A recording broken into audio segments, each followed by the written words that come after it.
आज साथियों 24 अक्टूबर 2025 में हम लोग नहर कॉलोनी परिसर फतेहपुर में बैठे हुए हैं, जहां पर लगातार 14 महीने से आंदोलन चल रहा है चिटफंड कंपनियों का भुगतान कराने के लिए।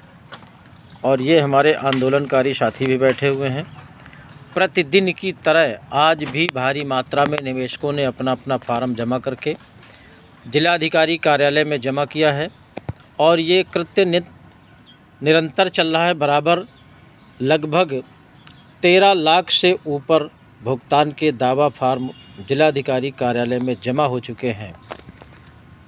ये भुगतान जब तक नहीं हो जाता ये क्रियाएं बराबर चलती रहेंगी, ऐसा संगठन का मानना है।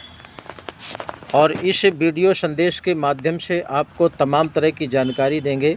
हमारे बहुत से निवेशक बैठे हैं, यहाँ कार्यकर्ता बैठे हैं, संगठन के पदाधिकारी भी बैठे हैं। इनका आगे का क्या मिशन है ये आपको जानने को मिलेगा, लेकिन उसके पहले चाहूँगा जिन साथियों ने चैनल को सब्सक्राइब न किया हो सब्सक्राइब कर लें, लाइक कमेंट भी करें और इस वीडियो संदेश को प्रत्येक व्यक्ति तक भेजने का प्रयास करें। तो हम जानते हैं हमारे बीच में आंदोलनकारी साथी बैठे हैं, इनका नाम जानते हैं, क्या नाम है और क्या आगे की रणनीति है। बताइए भाई, क्या नाम है आपका? रुद्रपाल शर्मा से। आगे की क्या रणनीति है? आगे की रणनीति ये है कि जब तक हमारा पैसा वापस नहीं मिलेगा तब तक इस आंदोलन को हम बंद नहीं करेंगे। धन्यवाद। आगे हमारे साथी बैठे हैं आंदोलनकारी, इनका क्या उद्देश्य है बताएं? निवेशक गणों को मैं हार्दिक अभिनंदन आराम से कोई जल्दी मैं राम गोपाल बरी गोविंद फतेहपुर से हूँ। सर, हम लोग जो चिटफंड कंपनियों में पैसा जो ठगी पीड़ित जमा करता परिवार की तरफ से जो हमारा पैसा मारा गया है, इस पैसा को भारत सरकार को देना जमा करता परिवार की तरफ से मारा गया है। सरकार की तरफ से जो पैसा मारा गया है उस पैसे को तो सरकार को देना ही पड़ेगा, क्योंकि मतलब जो कंपनियों के मतलब मैनेजिंग डायरेक्टर थे इनको जेल भी भेजा गया और कंपनी सरकार ने बंद भी कराया, जिसमें मोदी ने ही बंद करवाया और बोला 300 लाख। ये सब होने के बाद आगे की रणनीति और हमारी जो रणनीति है, हमारे जितने समस्त निवेशक गण हैं बिल्कुल उलझे हुए हैं। इनको पैसा चाहिए क्योंकि गरीब जनता, गरीब मजदूर का पैसा है, किसी करोड़पति अरबपति का पैसा नहीं है। हम चाहेंगे कि हमारा जब तक भुगतान नहीं होगा तब तक हम पूरे देश में, ये नहीं पूरे देश में, भारत देश में हम लोग जन निवेशक को चिटफंड कंपनी को जो पैसा मारा गया है उस पैसे को देना पड़ेगा सरकार को, और नहीं तो हम कुछ ना कुछ करेंगे, सरकार को इसको छत उठाना पड़ेगा, ये मैं गारंटी देता हूं। और इतना ही नहीं कितने दिन से आंदोलन चल रहा है? ये हमारा आंदोलन 14 महीना हो रहा है और निरंतर नहर कॉलोनी परिसर फतेहपुर जनपद में बराबर चल रहा है। हम तब तक नहीं उठेंगे जब तक हमारा भुगतान चिटफंड कंपनियों का नहीं होगा। और जो सरकार ने बढ़ते कानून जो बनाया है उस कानून को बिल्कुल लागू करें और हमारे गरीब भाई, गरीब जनता का पैसा देने की कृपा करें, और ये देना ही पड़ेगा, देना पड़ेगा। धन्यवाद। आगे हमारे साथी हैं। अभी हमने सुना 15 अक्टूबर 2025 का कार्यक्रम था, यहाँ काफ़ी भीड़ थी, क्या हुआ उसमें? उस कार्यक्रम में बहुत फतेहपुर ज़िला से बहुत बड़ा जनमत तैयार हुआ। लगभग इसमें बड़ी तादाद की संख्या में लोग एकत्रित हुए और अपने भुगतान मिशन के लिए सरकार से हम लोगों ने मांग की, और सरकार भी इस जन सैलाब को देखते हुए भयभीत हो गई। शासन प्रशासन की कई धारा सहमति दिखा कि ये जनता अपने हक के लिए हम लोगों से आह्वान कर रही है, तो इसको तोड़ने के लिए उन्होंने काफ़ी प्रयास किया। लोगों को रोकने की भी कोशिश की गई कि जन सैलाब ज़्यादा ना आ जाए और रोड पे उतारू ना हो जाए, क्योंकि हम लोगों ने अधिकारियों को बुलाया गया था अपने भुगतान के लिए। जो हमारे आवेदन लगभग 13 लाख आवेदन जमा हो चुके हैं फतेहपुर जिला कार्यालय में, उसकी आगे की रणनीति क्या है, सरकार ने क्या हमारा आगे तक बात पहुंचाया भुगतान के लिए, उसके लिए प्रोग्राम किया गया था।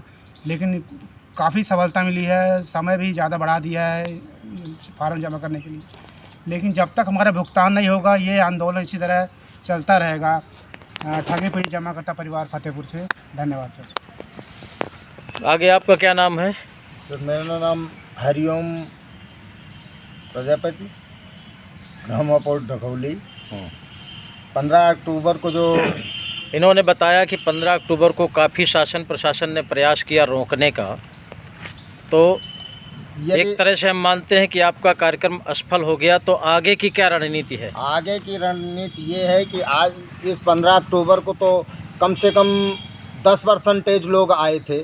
आगे आने वाले समय में इसके 10 गुना ज़्यादा हो जाएंगे। अभी तो शासन प्रशासन ने बीच में साथियों को रोक लिया, ठगी पीड़ितों को रोक लिया कि वहाँ नहीं जाना है, वहाँ जमघट नहीं लगाना है, आपको बात कुछ नहीं करना है। और यहाँ पर भी धरना स्थल पर भी आकर के प्रशासन ने एक प्रताड़ना के हिसाब से जनता के बीच में कोई आश्वासन की बात नहीं किया कि कब भुगतान होगा। केवल इतना कहा गया है कि आपके फार्म दावे के फार्म जमा हो रहे हैं, वो जमा होते रहेंगे। भुगतान के लिए यहाँ पर कोई नहीं चर्चा हुई और ना तो हमें समझ में आता है। अब आगे आने वाले समय में हम लोगों ने एक संकल्प उठा लिया है कि जब तक भुगतान नहीं होगा तब तक हमारा यहाँ का धरना स्थल का कार्यक्रम नहीं बंद होगा। हम धीरे धीरे इसी तरह प्रचार करते रहेंगे और आगे आने वाले समय में ये जो आज 1 लाख की जनसंख्या थी तो इसको 10 लाख पहुँचाने का काम करेंगे। तो साथियों, ये है इनकी स्थिति। संगठन के लोगों में बड़ा आक्रोश है। जब तक भुगतान नहीं होगा तब तक ये कार्यक्रम इनका बंद होने वाला नहीं है। 15 अक्टूबर के लिए बता रहे हैं कि सरकार ने बहुत प्रयास किया असफल करने के लिए, भीड़ रोकने के लिए, लेकिन कहीं न कहीं सरकार पूरी तरह से भयभीत थी इस संख्या को देख करके। लेकिन हमारे संगठन के क्रांतिकारी साथियों ने ये तय किया है कि ये केवल 10% प्रचार की वजह से इतनी संख्या हुई थी। आने वाले समय में हम पूरे जनपद में प्रचार प्रसार करके लोगों को जागरूक करेंगे और यहाँ पर दसियों लाख लोगों को बुला करके सरकार को झुका करके एक पाई से भुगतान कराएंगे। ऐसा सभी का संकल्प है। क्यों जी, बिल्कुल सर। आगे हमारे बहुत से निवेशक बैठे हुए हैं। आपका कितना पैसा जमा है? कितना जमा है? 40,000 रुपये सर। 40,000 है साहब। अच्छा, कहाँ से आए हैं? गौरी बहुआ के पास गौरी गौरी, फतेहपुर में पड़ता है। हाँ जी। आपका? नसीम खान नाम है। नसीम। आपका कितना है? नसीम खान नाम है, हमारे बहन है, उसका पैसा है। कितना है लगभग? 74,000 रुपये। अच्छा अच्छा, किस कंपनी में है? वो तो सहारा वाले में है। अच्छा अच्छा, आपका? तो मेरा सर नाम विजय पाल है। आपका कितना पैसा है, कहाँ जमा है? मेरा करीब 10 लाख रुपए। किस कंपनी में? JKV में। JKV में। तो ये पैसा काहे के लिए जमा किया था, किस उद्देश्य से जमा सर किया था? बिटियों के शादी के लिए जमा किया था, लेकिन शादी के लिए मिल नहीं पाया, तो मेरा काफ़ी जो है उधार पड़ा हुआ पैसा, मतलब कर्ज लेकर के शादी किया? जी जी जी। तो ये स्थिति है। देखो, तमाम निवेशक अपने ये सर बेटियों की बेटी शादी के लिए जमा किया था, न मिलने की वजह से कर्ज लेकर के बेटी की शादी करना पड़ा है। कितनी मुसीबत का पैसा है। सरकार एक तरफ कहती है बेटी पढ़ाओ बेटी बढ़ाओ, लेकिन वहीं पर कहीं न कहीं पब्लिक का पैसा मार करके सरकार तमाम तरह का प्रताड़ना दे रही है। ये बहुत ही एक तरह से निंदनीय काम है। आपका क्या नाम है? बीना देवी। नमस्ते, मेरा बीना देवी नाम है, श्यामनगर खंबापुर से हूँ। फतेहपुर जी। अच्छा, आपका कितना पैसा जमा है? मेरा है 6 लाख के आसपास। 6 लाख? जी। क्या उद्देश्य था पैसा इकट्ठा करने का? बेटी को पढ़ाने के लिए और ज़मीन लेने के लिए, जो इस टाइम मैं किराए पे रहती हूँ, घर से अलग हूँ। अच्छा अच्छा। न ससुराल में कोई वो है, न मतलब मायके में रह सकती हूँ, उनसे हट के हूँ। पैसे की प्रॉब्लम आ गई? बहुत ज़्यादा, काम भी नहीं चल रहा, घर पे बैठी हूँ। बस यही कि जो सरकार दे रही है चावल आटा, बस वही थोड़ी खा लेंगे, उसके अलावा और कुछ तो लगता है। तो ये बेटी क्या नाम है आपका बेटा, किसके साथ है? इंदिरा। अच्छा अच्छा, चलिए ठीक है। ये अपने पिताजी के साथ आई हैं। आपका क्या नाम है? मीना कुमारी। कितना पैसा जमा है आपका? 15,000। किस कंपनी में? बकरी पालन वाली में। बकरी पालने वाली में? हाँ बकरी पालने वाले भी आपको ठग लिया? हाँ। चलिए, आपका? कहाँ नाम है? आपका क्या नाम है? जानकी। कहाँ से आई हैं? गौरी से। गौरी कहाँ पड़ता है? बहुआ के पास। बहुआ के पास। तो ये स्थितियाँ हैं साथियों, इसको ज़्यादा से ज़्यादा वायरल करिए, सरकार तक पहुँचे, सबका पैसा मिले।